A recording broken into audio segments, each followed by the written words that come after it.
Question number 1 में बेटा बोल रहे हैं इवैल्यूएट द फॉलोइंग। आपको नीचे यहाँ पे मल्टीपल पार्ट्स दे रखे बेटा और उनको कह रहे हैं कि उनकी वैल्यूज को आपको इवैल्यूएट करना है, यानी कि आपको कैलकुलेट करके बताना है। फर्स्ट क्वेश्चन के फर्स्ट पार्ट में आपको दिया हुआ बेटा साइन 60 डिग्री कॉस 30 डिग्री, बीच में बेटा कोई साइन नहीं है, कोई साइन नहीं है इसका मतलब मल्टीप्लाई का साइन आएगा बीच में, और यहाँ पे फिर प्लस साइन 30 कॉस 60। अब आपको क्या करना है बेटा, जो टेबल आपके पास यहाँ पे है इसका, उस टेबल से आपको यहाँ पे वैल्यूज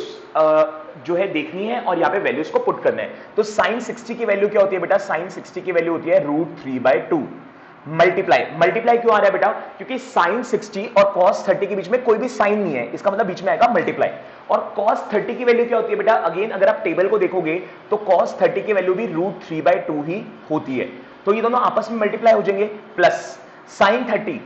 30 जो होता है बेटा वो होता है मेरे पास 1/2 मल्टीप्लाई कॉस 60 कितना होता है बेटा, कॉस 60 भी मेरे पास 1/2 ही होता है। सो अगर आप सॉल्व करोगे √3 को √3 से करोगे तो मेरे पास 3 आएगा और 2 को 2 से करोगे तो 4 आएगा, प्लस 1 को 1 से मल्टीप्लाई करेंगे तो 1 आएगा और 2 को 2 से मल्टीप्लाई करेंगे तो 4 आएगा। अब आपके पास ये फ्रैक्शन में आ गया बेटा। अब आपको क्या करना है, अगर इनके डिनोमिनेटर सेम है फिर तो ठीक है बेटा, अगर नहीं है तो एलसीएम करके इनके डिनोमिनेटर सेम करने हैं। तो अभी तो डिनोमिनेटर सेम है, तो डिनोमिनेटर सेम है तो 4 आपका कॉमन आ जाएगा, तो ऊपर न्यूमरेटर वैसे का वैसे ही रहेगा। जब भी बेटा डिनोमिनेटर सेम होते हैं तो न्यूमरेटर वैसे के वैसे ही रहते हैं, ठीक है, डिनोमिनेटर कॉमन होकर बना जाता है और न्यूमरेटर वैसे का वैसे ही रहेगा। अब आप खुद देखो बेटा 3 + 1 4, 4/4 आएगा एंड कैंसिल होकर आ जाएगा बेटा 1। सो आंसर आपका कंप्लीट।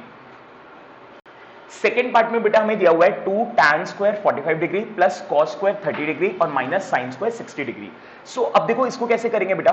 मैंने आपको बेटा पहले भी समझाया हुआ है कि जैसे यहां पे लिखा हुआ है tan स्क्वायर 45, तो इसका मतलब होता है बेटा 2 ब्रैकेट में tan 45 का होल स्क्वायर, इसका ये मतलब होता है बेटा, ठीक है, 2 tan 45 का होल स्क्वायर प्लस सेम है बेटा कॉस स्क्वायर थीटा। तो कॉस स्क्वायर थीटा का मतलब होता है बेटा थीटा यानी कि 30 डिग्री, कॉस 30 डिग्री का स्क्वायर और माइनस साइन स्क्वायर 60 का मतलब होता है बेटा साइन 60 का स्क्वायर। सो ये चीज बेटा आपको यहाँ पे याद रखनी है, कंफ्यूज नहीं होना कि ये स्क्वायर का यहाँ पे क्या मतलब है। तो अब आपको क्या करना है बेटा, देखो 2 जो है वो सिर्फ tan के साथ 2 मल्टीप्लाई tan 45 कितना होता है बेटा, tan 45 होता है 1, तो 1 का स्क्वायर प्लस cos 30 कितना होता है बेटा, cos 30 होता है √3/2 और इसका स्क्वायर और माइनस साइन 60 कितना होता है बेटा, अगेन √3/2 का स्क्वायर। अब अगर आप ध्यान से देखो बेटा तो ये √3/2 का स्क्वायर है प्लस का और ये भी √3/2 का स्क्वायर है माइनस का, लेकिन तो ये तो कट जाएंगे। चाहो तो आप सॉल्व कर लो और बाद में काट देना, और चाहो तो पहले ही काट दो, क्योंकि कटना तो है ही, चाहे पहले काट दो या बाद में काट दो। तो मैंने पहले ही इसको कैंसिल कर दिया बेटा, क्योंकि पहले यहां पे सीधे सीधे मुझे नजर आ रहा है। तो अब क्या करेंगे, 1 का स्क्वायर तो 1 ही होता है और इंटू 2 करेंगे तो 2 आंसर आ जाएगा, तो बस यही आपका आंसर हो जाएगा। थर्ड पार्ट में बेटा आपको यहां पे दिया हुआ है cos 45 degree divided by sec 30 plus cosec 30। अब देखो यहां पे मैं बिना टेबल के आपको मतलब वैल्यूज बताऊंगा कि कैसे आप निकाल सकते हो, मतलब बिना प्रॉपर आपको टेबल रटने की भी जरूरत नहीं है और यहीं से आप सीधा सीधा वैल्यूज भी आप यहां पे डाल सकते हो। देखो किस तरीके से करेंगे हम इसको।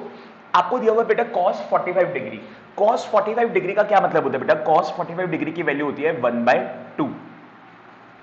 अब यहां पे देखो बेटा sec लिखा है और cosec लिखा है, देखो यहां पे लिखा है sec 30, याद करो बेटा sec किसका रिवर्स होता है, किसका रेसिप्रोकल होता है, sec होता है बेटा cos का रेसिप्रोकल। cos की 30 की वैल्यू सोच लो क्या होती है, cos की 30 डिग्री की वैल्यू क्या होती है, वो होती है बेटा √3/2, ठीक है, √3/2। अब यस बेटा बोलिए बेटा, अभी मैं आपको बताता हूं, देखो क्या होगा, देखो यहां पे लिखा हुआ बेटा sec 30 है, सॉरी अच्छा cos 45 आप कह रहे हो, यस बेटा मैंने यहां पे गलत लिख दिया, cos 45 जो है बेटा वो होता है 1/√2, ठीक है। sec 30 का बेटा यहां पे करते हैं कि sec 30 की वैल्यू क्या आएगी, आपको sec 30 की वैल्यू याद रखने की जरूरत नहीं है, क्या करो बेटा cos 30 की वैल्यू याद करो, cos 30 की वैल्यू क्या होती है बेटा, cos 30 की वैल्यू होती है √3/2। अब आपको क्या करना है, उसका रेसिप्रोकल कर देना है, अगर आप उसका रेसिप्रोकल कर देते हो तो वही sec की वैल्यू होती है, तो देख लो क्या हो जाएगा 2/√3 प्लस, अब मेरे पास अगला है बेटा cosec 30 degree, cosec 30 degree, cosec किसका रेसिप्रोकल होता है, साइन का, तो sin 30 डिग्री की वैल्यू क्या होती है बेटा 1/2, sin 30 डिग्री की वैल्यू क्या होती है बेटा 1/2, तो उसका रेसिप्रोकल कर दो, तो उसका रेसिप्रोकल हो जाएगा 2/1 या फिर 2 लिख दो सिर्फ, या फिर 2/1। तो इस तरीके से आप यहां पे sec और cosec की वैल्यू आपको याद रखने की जरूरत नहीं है, जस्ट आप sin cos और tan की वैल्यू याद रखो बेटा, साइन कॉस और tan की वैल्यू अगर आपको याद है तो जो नेक्स्ट थ्री है उनकी वैल्यू आप खुद भी यहां पे क्रिएट कर सकते हो, ठीक है, जैसे मैंने अभी आपको यहां पे करके दिखा दी है। अब क्या करेंगे, अब इसको सॉल्व करते हैं। ऊपर तो यही है मेरे पास 1/√2, इसमें तो कोई चेंज नहीं आएगा, डिवाइडेड बाय। अब नीचे क्या करना पड़ेगा बेटा, आपको एलसीएम लेना पड़ेगा। तो अब अगर आप ध्यान से देखो बेटा, तो एलसीएम मेरे पास है यहाँ पे √3 और 1, तो इनका एलसीएम बेटा √3 ही रहेगा। अगर आपको कंफ्यूजन होती है रूट वालों का एलसीएम करने में, तो क्या करो बेटा, इन दोनों को आपस में मल्टीप्लाई कर दिया करो। तो √3 और 1 को मल्टीप्लाई करोगे तो मेरे पास √3 आएगा, और फिर ऊपर से क्रॉस मल्टीप्लाई कर दिया करो। तो 2 को 1 से करेंगे तो बेटा 2 आएगा, और 2 को √3 से करेंगे तो 2√3 आएगा, ये आ जाएगा मेरे पास। अब ये और सॉल्व नहीं हो पाएगा, ठीक है, और सॉल्व नहीं हो पाएगा। अब क्या करेंगे बेटा, डिनोमिनेटर फ्रैक्शन के नीचे फ्रैक्शन है, तो जब भी बेटा फ्रैक्शन के नीचे फ्रैक्शन होता है तो क्या करना होता है, ऊपर वाला फ्रैक्शन तो ऐसे लिख दो 1/√2, और नीचे वाले का क्या करो बेटा, मल्टीप्लाई करके इनका रेसिप्रोकल कर दो, √3 को ऊपर कर दो और 2 + 2√3 को नीचे कर दो। दोबारा से समझ लो बेटा कैसे करेंगे इसको। जब भी फ्रैक्शन के डिनोमिनेटर में फ्रैक्शन आ जाए बेटा, यानी कि नीचे फ्रैक्शन आ जाए, तो जो नीचे वाला फ्रैक्शन होता है ना, जो नीचे वाला फ्रैक्शन होता है, इसका रेसिप्रोकल कर दो और मल्टीप्लाई कर दो। तो इसके बाद क्या करेंगे बेटा, 1 को √3 से करेंगे तो √3 आएगा, और √2 को बेटा दोनों से करना है, एक बारी √2 को 2 से भी करोगे और एक बारी √2 को 2√3 से भी करोगे। तो एक बारी बेटा √2 को 2 से करोगे तो ये आएगा 2√2, प्लस एक बार √2 को 2√3 से करोगे, देखो यहां पे साइड में करता हूं बेटा, √2 को अगर आप 2√3 से करोगे तो देखो 2 तो बाहर ही रहेगा, 2 का तो कुछ होगा नहीं, √2 और √3 मिलके √6 हो जाएंगे। तो इसका आंसर क्या आएगा बेटा, 2√6, 2√6 आपका इसका आंसर हो जाएगा। अब देखो आपके पास ये आंसर आ चुका है, ये इससे ज्यादा सॉल्व नहीं हो पाएगा, ये इससे ज्यादा सॉल्व नहीं हो पाएगा। बट आपने बेटा छोटी क्लासेस में पढ़ा होगा कि जब भी डिनोमिनेटर में हमारे पास फ्रैक्शन आ जाता है, सॉरी फ्रैक्शन कह रहा हूं, जब भी डिनोमिनेटर में बेटा हमारे पास अंडर रूट में आ जाता है कोई भी चीज, तो वो आपको वहां पे उतना नहीं छोड़ना होता, उसके बाद आपको वहां पे रैशनलाइज करना पड़ता है। तो इसका मतलब अब आप यहां पे रैशनलाइजेशन करोगे, तो जब आप रैशनलाइज करोगे बेटा, तो रैशनलाइज कैसे करते थे, √3/2√2 + 2√6 तो वैसे का वैसे ही रहेगा, ये तो आपका वैसे का वैसे मैंने लिख दिया। अब मल्टीप्लाई में बेटा हम क्या करेंगे, मल्टीप्लाई में 2√2 - 2√6 डिवाइडेड बाय 2√2 - 2√6, जो भी आपका डिनोमिनेटर वाला होता है बेटा, इसी से आपको मल्टीप्लाई करना होता है, बट साइन चेंज करके, प्लस वाला माइनस वाले में कन्वर्ट करके करना होता है। अब करो बेटा मल्टीप्लाई, एक बारी √3 2√2 से मल्टीप्लाई होगा, एक बारी √3 2√6 से होगा। तो 2√3 बेटा √2 को अगर आप 2√2 से करोगे तो आएगा 2√6, माइनस √3 को अगर आप इससे करोगे बेटा तो ये आएगा 2 अंडर रूट में 18, कैसे 3 को 6 से करेंगे तो 18, डिवाइडेड बाय में क्या होगा बेटा, यहां पे नीचे आइडेंटिटी लग जाएगी बेटा, a + b a - b की, आप देख सकते हो 2√2 + 2√6 है, और यहाँ पे 2√2 - 2√6 है, तो a + b a - b की आइडेंटिटी लग जाएगी, जो कि होती है बेटा a² - b²। तो इसका मतलब यहाँ पे आ जाएगा 2√2 का स्क्वायर माइनस 2√6 का स्क्वायर। सॉल्व करेंगे, ऊपर में क्या आएगा बेटा, 2√6 तो वैसे ही रहेगा, माइनस √18 को बेटा अगर आप सॉल्व करोगे ना, तो √18 होता है बेटा, अगर हम साइड में करें √18 को सॉल्व करोगे तो ये आएगा 2 के डबल में 9 पे, फिर 3 के डबल में 3 पे, फिर 3 के डबल में 1 पे। तो देखो एक 3 आपका कॉमन आ गया, पेयर जो है ना 3 का वो कॉमन आ गया, तो इसका मतलब √18 जो होता है ना वो होता है 3√2 के इक्वल। √18 जो होता है बेटा वो होता है 3√2 के इक्वल। तो आप यहां पे क्या करोगे, 2 तो वैसे ही लिखोगे और ब्रैकेट में इस √18 की जगह लिख दोगे 3√2 डिवाइडेड बाय अब 2√2 का स्क्वायर करोगे, 2√2 का स्क्वायर करोगे बेटा, तो 2√2 का स्क्वायर का मतलब होता है 2√2 × 2√2। बाहर वालों को अपना मल्टीप्लाई करना होता है, रूट वालों को अपना। देखो 2 को 2 से मल्टीप्लाई करोगे तो कितना आएगा, 4 आएगा, और √2 को √2 से करोगे बेटा तो 2 आएगा, तो मल्टीप्लाई करके आ गया 8। इसका मतलब 2√2 का स्क्वायर होता है बेटा 8 माइनस, अब मेरे पास है 2√6 का स्क्वायर, तो अगर मैं 2√6 का स्क्वायर करता हूं, सो अगेन बेटा 2√6 का स्क्वायर मतलब 2√6 × 2√6, तो 2 को 2 से करेंगे बेटा 4 मल्टीप्लाई, √6 को √6 से करेंगे 6, तो ये मल्टीप्लाई होकर आएगा बेटा 24, तो यहां पे आएगा मेरे पास 24। अब आगे अगर हम करें बेटा इसको सॉल्व, तो क्या होगा, ऊपर वाले में देखो बेटा 2 और ये 2 कॉमन आ जाएगा, 2 और 2 कॉमन आ जाएगा, तो 2 तो आ गया बाहर, बचा क्या बेटा, एक √6 बचा और माइनस ये 3√2 बचा, 3√2। डिवाइडेड बाय, इन दोनों को माइनस कर दो बेटा, 8 और 24 को माइनस कर दो तो -16 आएगा, -16 कट कर दो, 2 से 16 कटेगा 8 पे, सो क्या होगा बेटा, माइनस से ऊपर चला जाएगा तो माइनस ब्रैकेट में √6 माइनस 3√2 डिवाइडेड बाय 8, ये आपका बेटा आंसर आएगा। क्यों? क्योंकि इससे ज्यादा अब सॉल्व नहीं हो सकता, और डिनोमिनेटर में से रूट हटाना था वो भी आपका यहां पे हट गया। ठीक है, ये मैंने रफ वर्क करा यहां पे, इसको यहां पे कर देते हैं। अब या तो आप एक और चीज कर सकते हो बेटा, ये माइनस है और ये ब्रैकेट है, तो आपको पता है बेटा जब आप ब्रैकेट ओपन करोगे और माइनस का साइन है तो जो साइन होंगे बेटा वो रिवर्स हो जाएंगे, तो √6 जो प्लस का था वो माइनस का √6 हो जाएगा, और 3√2 जो माइनस का था वो प्लस का 3√2 हो जाएगा, और अपॉन में 8, ये आपका बेटा फाइनल आंसर हो जाएगा। सो बेटा आपको यहां पे क्वेश्चन में दिया हुआ है sin 30 degree plus tan 45 degree minus cosec 60 upon में sec 30 cos 60 cot 45। अगर आप वैल्यूज बेटा यहां पे पुट करोगे तो sin 30 की क्या वैल्यू होती है बेटा, sin 30 की वैल्यू होती है 1/2 प्लस tan की वैल्यू क्या होती है बेटा 1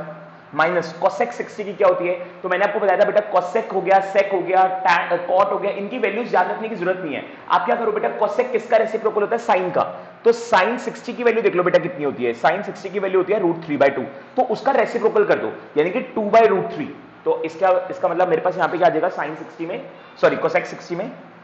2/√3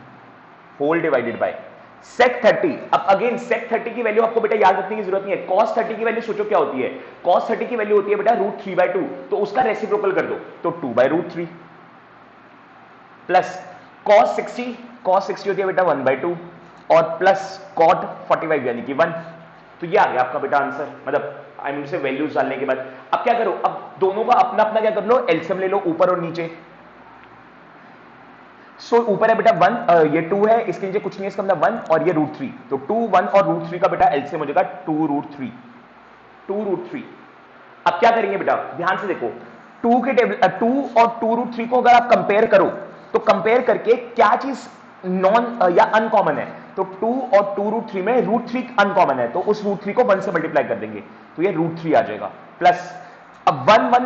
1 है बेटा और ये 2√3, तो कुछ भी मैच नहीं हो रहा, 2√3 बिल्कुल ही अलग है, तो जब बिल्कुल ही अलग है तो उसको ऊपर वाले 1 से मल्टीप्लाई कर देंगे तो आएगा 2√3। फिर अगेन √3 है और ये 2√3 है, तो क्या चीज कॉमन नहीं है बेटा, √3 और 2√3 में 2 कॉमन नहीं है, उस 2 को ऊपर वाले 2 से मल्टीप्लाई कर देंगे यानी कि -4 डिवाइडेड बाय,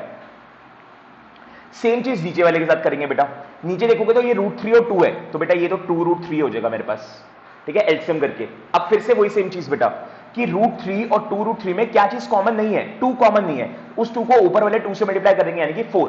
फिर 2 और ये 2√3 है बेटा, तो 2 और 2√3 के अंदर आपके पास क्या चीज कॉमन नहीं आ रही बेटा, √3 कॉमन नहीं आ रहा, उसको 1 से मल्टीप्लाई करेंगे बेटा तो √3 आ जाएगा, और 1 और 2√3 तो बिल्कुल ही कॉमन नहीं है, तो उसको 1 से मल्टीप्लाई करेंगे तो 2√3 रहेगा।